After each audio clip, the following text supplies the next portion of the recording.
Chapter 8. The Night. Water filled Jack's nose and covered his head. His glasses fell off. He grabbed them just in time. He coughed and flailed his arms. "Jack!" Annie called from above. "I'm in the moat," said Jack, gasping for air. He tried to tread water and put his glasses back on. With his backpack, his shoes, and his heavy clothes, he could hardly stay afloat.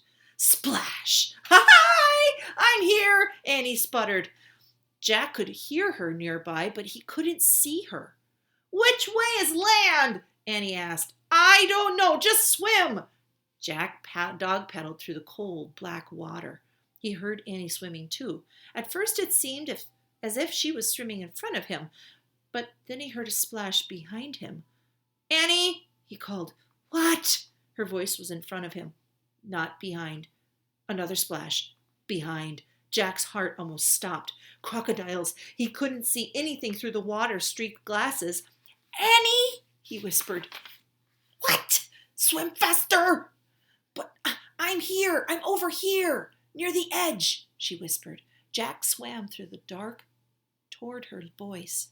He imagined a crocodile slithering after him. Another splash not far away. Jack's hand touched a wet, live thing. "Ah!" he cried. "It's me. Take my hand," said Annie.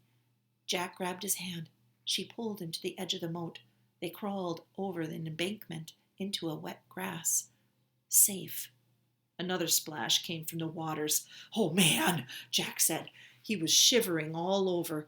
His teeth were chattering. He shook the water off his glasses and put them back on. It was so misty he couldn't see the castle. He couldn't even see the moat, much less the crocodiles. "We made it," said Annie. Her teeth were chattering too. "I know," said Jack, "but where are we?" He peered at the foggy darkness.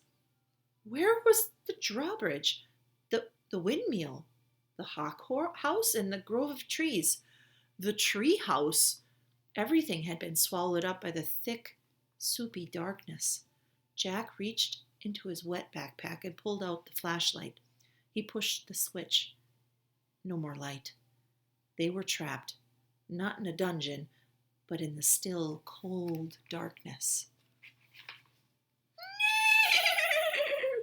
A horse whinnied. Just then the clouds parted.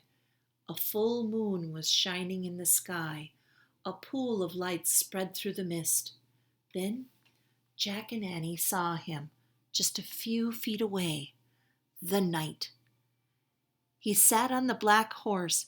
His armor shone in the moonlight. A visor hid his face. But he seemed to be staring straight at Jack and Annie.